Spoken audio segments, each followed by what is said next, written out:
Hello, I'm Daniel McNulty, State Director of the Patents Project, filling in for Jeff Bond this afternoon. I'm here with Lisa Poff, who is the Program Coordinator of the Indiana Deafblind Services Project. Welcome, Lisa. Thanks for coming back. This is episode 39, and we're glad to have you back in the studio. Well, thanks for having me. I'm very happy to be here.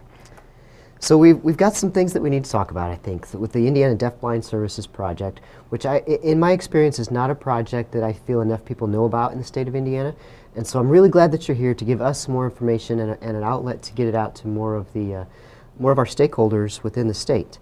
Can you tell us just a little bit, start out by just introduce us to the project and tell us what it's all about? All right. And I think you're right. A lot of people don't know that we're here. The Deafblind Project is a federal grant. It is through the Department of Education Office of Special Ed Programs, and we're located at Indiana State University in the Blumberg Center in Terre Haute. We've been there, and this is why it's a little sad that people don't know about us. We've been there for almost 28 years. 28 years. 28 years. The grant's on a 5-year cycle, but we've been very fortunate and have been refunded. And historically, the projects have been around even longer than that.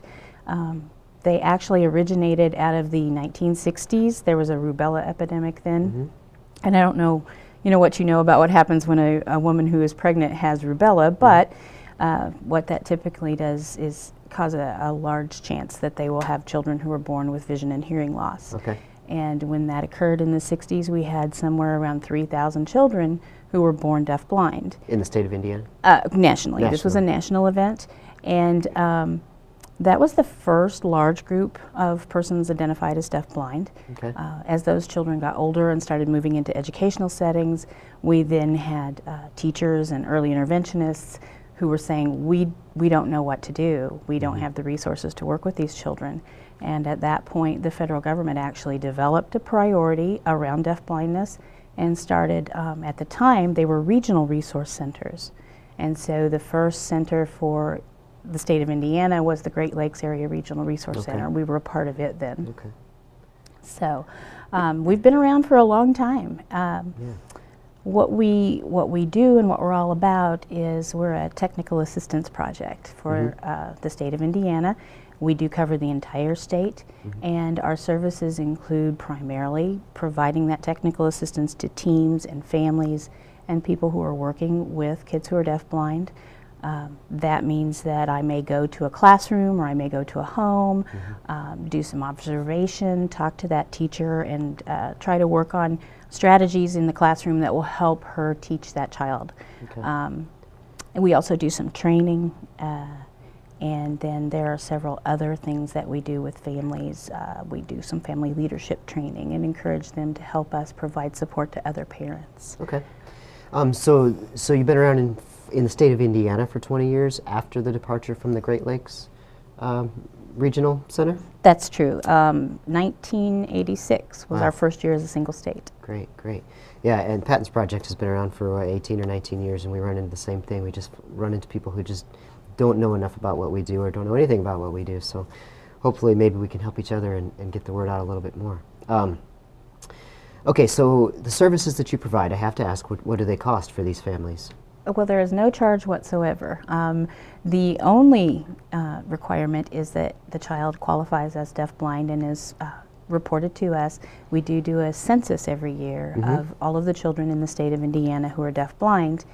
And once they're on that registry, they qualify for any services, any resources that we can provide. Outstanding. Outstanding.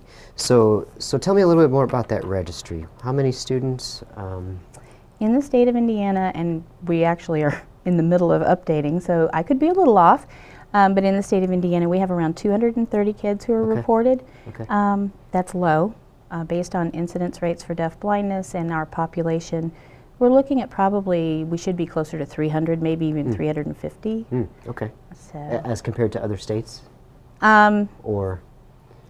Just based on within Indiana numbers, what that should look like. We are, I think, in the same position as a lot of other states where we're underreported. Gotcha. We're particularly nationally underreported on very young children. And do you have any ideas why there might be such an underreporting going on and how we might be able to help remedy that? One of the things is that we frequently run up against the idea that my child isn't deafblind because they do have usable vision or they do have usable hearing. Okay. There's a real lack of understanding about what we mean by deafblind. Yeah. So it doesn't mean total vision loss and or total hearing loss is what you're telling me. I am telling you that. In fact, our definition for the state of Indiana basically mirrors what the national definition is, and it's a combination of vision and hearing loss that causes educational, communication, and behavioral needs. Okay. And that includes children who have conditions that could lead to deafblindness, could lead to those losses, or children who have something, say, like Usher syndrome, where right now they may have perfect vision, but over time, when you have Usher, you have something called retinitis pigmentosa, which causes a loss of vision. Right. So if they're at risk for losing their vision, they would qualify. That's great. Yeah. That's great in that preparations phase. Right. Awesome. Even more confusing, if we have a child who functions as if they're deafblind, they could be put on our census. Okay. Okay. So even if their vision and hearing don't necessarily qualify them, but they're functioning like it does, right, they can qualify. Frequently we see children who, particularly, they may have multiple disabilities.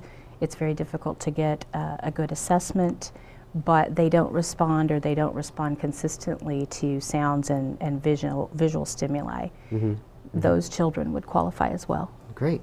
So I'm real interested in this preparation type of service that you offer for the students who don't necessarily have the losses yet, but it looks like they may. How are those students being identified? Are you getting referrals from the medical field or from educators, both parents? It's difficult from the medical field, primarily because a lot of these kids are born with very involved conditions, and the doctor's job is more about keeping that child alive, quite frankly. Right. Our census, the way we do it typically has been with that December 1 child count. So most of the referrals that we get are through educators, directors of special education, and families. Okay, okay. Yeah. And then speaking of families, I think one of the services that you provide is a newsletter. And does that go to families and or educators or both? It does go to everyone. We've done a full newsletter 2 times a year. Okay. I think I'm instituting a briefer one that we're going to try to get out more frequently than that, just to keep people up to date on what the project's doing. Yeah, yeah. And so how do people get signed up on that list to get that newsletter? They would contact myself at the Blumberg Center. I have an email address. It's Lisa, Lisa, .poff, P-O-F-F, at indstate.edu. Okay. Great. That's the best way to get on then, is just to contact you or go to the website. Yes. Great. So let's talk about some of these students who do qualify as deafblind.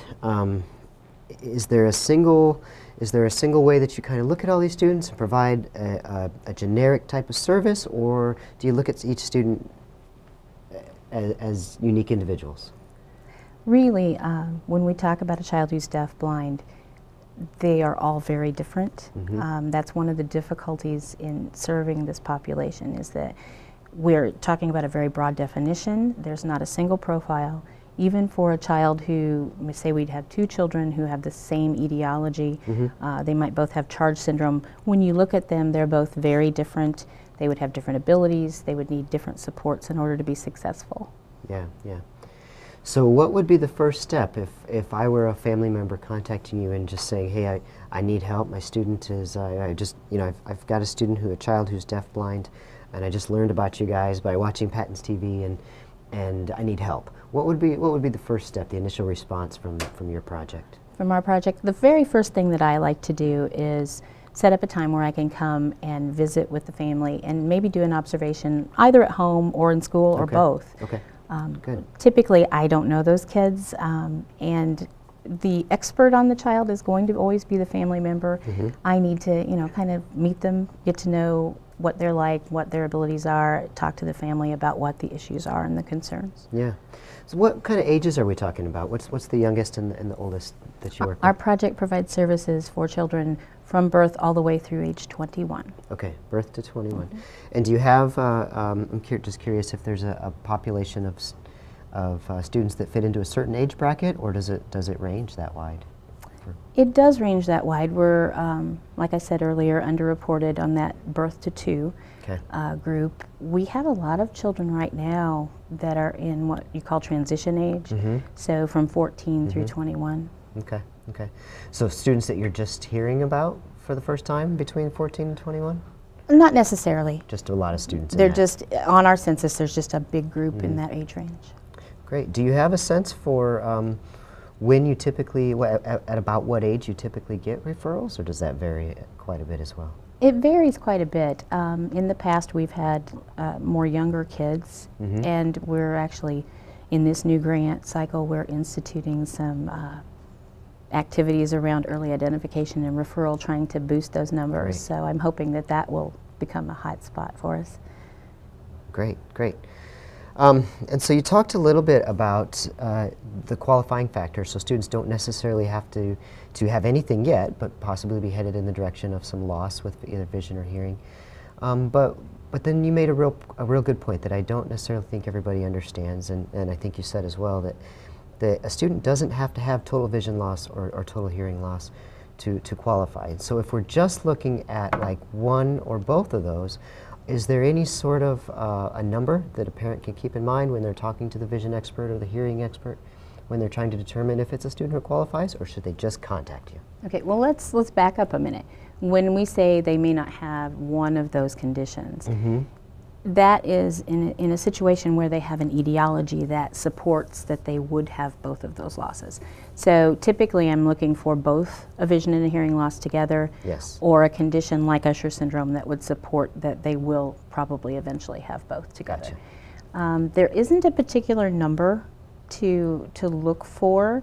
Let me ask you a question. Sure. When I say deafblind, what comes to mind immediately? Helen Keller. That is the answer. You get a star today. Good. Helen Keller, and she indeed was deafblind. She was actually born with her vision and hearing. At 18 months of age, she had an infection, and that caused her to lose both of those things. And that is the answer that you get every time. I bet. Because people, when you say deafblind, they assume we mean totally deaf, totally blind. Right, right. But we're actually looking for children who have a wide range of losses, and it's on a continuum. So when we look at it, we're saying they can have a vision impairment and a hearing impairment, and we mean low vision or mild hearing loss together. They can have vision and hearing impairment with vision being the primary loss. They can do that with hearing being the primary loss. Or they can be deaf and visually impaired, blind and hearing impaired, or completely deaf and completely blind. But some combination of both. Some combination of both, or an etiology that might lead to that loss because you have a progressive condition. Gotcha, gotcha. That makes sense. So let's talk about some of the sensory categories that might also relate to having these two conditions together. And so, like when we're talking about how the student might function in a classroom situation as to how they might function at home differently or perhaps the same, some of the challenges that families might come to you with regarding these two sensory impairments together that might potentially be different than having just one or the other. When we talk about deafblindness, we're talking about a condition that is an information gathering disability. So when we use our senses, we use all 5 of them to actually gather information, and we do most of our learning through incidental learning. So that means that when you walk in the room, you know that there are 2 chairs here, you know I'm here, you know there's a curtain behind us. Children who are deafblind do not get that incidental information. Right. And so they have to very much struggle, even if they have usable vision and hearing, to get all of the information in that we get just easily and naturally. It's a lot of work for them. We had a consultant who used to work with us, and she was certified in deafblindness, had a teaching license, started her career in a classroom, and when she did that, she had a classroom full of kids who were deafblind, and she wanted to go through the program exactly as it should be done. So she had vegetables, she brought them to the classroom, she was passing them around to the students saying, you know, signing to this little boy, this is a potato. and she hands him the potato, which is best practice. Right. And the child takes the potato, looks puzzled for a minute, looks back at her and says, "No, rock." This went on several times, and she finally figured out that this child did not have the incidental information that a typical child would have. Right. He did not see his mother buying those potatoes at the grocery. He did not see her preparing them, because Right. you normally have a child sitting in the kitchen while you're doing dinner. Yeah. And so his experience with potato was that potatoes were warm, fluffy, had butter on them, and appeared on a plate in front of him. And not cold and And when this rock-like. person handed him the cold, hard, dirty thing, it was a rock. It was a rock. Yeah, So. that's a great example. That's a great story. Well, Lisa, we're out of time. I thank you again for coming and spending some time with us. And again, if anyone wants to get in touch with Lisa and her project, you're welcome to contact us, and we'll put you in contact with Lisa. Or again, your email address is lisa.poff, P-O-F-F, at indstate.edu. So thank you once again. We are out of time. I want to remind you about our Tech Expo on April 17th. Registration is available on our website. And until then, goodbye.